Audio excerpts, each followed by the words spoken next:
حضرت عمر فاروق لیٹ ہو گئے، جمعے میں آ رہے، ان کو جاتے ہوئے دیکھا تو عمر فاروق فرمانے لگے جمعہ ہو گیا ہے۔ رسول کریم علیہ السلام کی بارگاہ میں نا ایک دن ان منافقین نے شرارت کر دی۔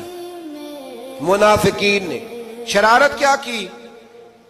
جب حضور صلی اللہ علیہ وسلم نے فرمایا نا پوچھو جو پوچھنا ہے، تو امام راضی کہتے ہیں یہ پیچھے نمازیں پڑھتے تھے، یہ 313 تھے حضور کے پیچھے۔ اگر مدینے میں رہ کے منافق ہو سکتے ہیں تو باقی ملکوں میں بھی تو ہو ہی سکتے ہیں نا جی۔ حضور کے پیچھے نمازیں پڑھتے تھے تو ایک دن کہنے لگے نہیں یہ کہتے ہیں جو مرضی پوچھو تو ہم پیچھے نمازیں پڑھتے ہیں، ہمارا انہیں پتہ نہیں۔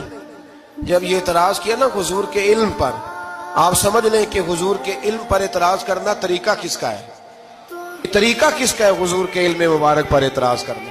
کہنے لگے پیچھے نمازیں پڑھتے انہیں پتہ ہی نہیں۔ جب یہ کہا تو اللہ کے رسول نے نا، جمعے والا دن تھا، حضور نے فرمایا میرے علم پر اعتراض کرتے ہو؟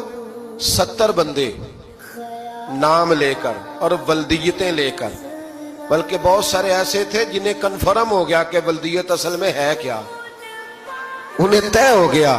حضور کے بے ادب کے لیے یہ طے کرنا بھی مشکل ہوتا ہے نا، طے ہو گیا کہ ولدیت ہے کیا۔ 70 بندے نام لے کے حضور نے مسجد نبوی سے نکال دیے۔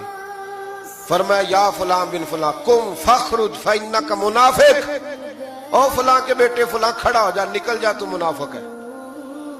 حضور نے 70 بندے نکال دیے۔ اب 70 بندے اکٹھے گلی میں نکلیں تو رش تو پڑ جاتا ہے نا۔ حضرت عمر فاروق لیٹ ہو گئے، جمعے میں آ رہے تھے، ان کو جاتے ہوئے دیکھا تو عمر فاروق فرمانے لگے جمعہ ہو گیا ہے۔ بھئی 70 بندے نکل آئے باہر، جمعہ ہو گیا ہے۔ تو ایک منافق کہنے لگا تھا کہ نہیں حضور نے نکال دیا، تو عبداللہ بن ابی سلول جو ان کا سربراہ تھا نا، وہ کہنے لگا چپ کر۔ حضرت عمر سے کہنے لگا ہاں جی ہو گیا ہے۔ وہ بھی کہنے لگا تھا نہیں ہوا، ہمیں نکال دیا گیا۔ تو یہ سردار بولا، کہنے لگا ہو گیا ہو گیا۔ حضرت عمر کہنے لگا چلو جمعہ ہو گیا تو جا کے اندر حضور کی زیارت ہی کر لیتا ہوں، لیٹ تو ہو ہی گیا ہوں۔ حضرت عمر اندر چلے گئے تو پیچھے سے وہ منافقین اپنے سردار سے کہنے لگے کہ 2 منٹ میں عمر کو پتہ چل جائے گا کہ تم نے جھوٹ بولا ہے، عمر کو جا کے پتہ چل جائے۔ کہنے لگا بڑے پاگل ہو، میں نے تمہاری جان بچائی ہے، نبی پاک نے تو مسجد سے نکالا ہے نا۔ تو عمر کو پتہ چل جاتا نا منافق ہیں، تو ابو بکر بھی مسجد میں تھے، علی بھی مسجد میں تھے، عثمان بھی مسجد میں تھے، بچانے والا ہی کوئی نہیں تھا۔ عمر نے تلوار لے کے تو دنیا سے نکال دینا تھا، تو میں نے جان بچائی ہے۔ اب جائیں گے نا اندر تو حضور ٹھنڈا کر دیں گے، فرمائیں گے چلو میں نے نکال جو دیا ہے۔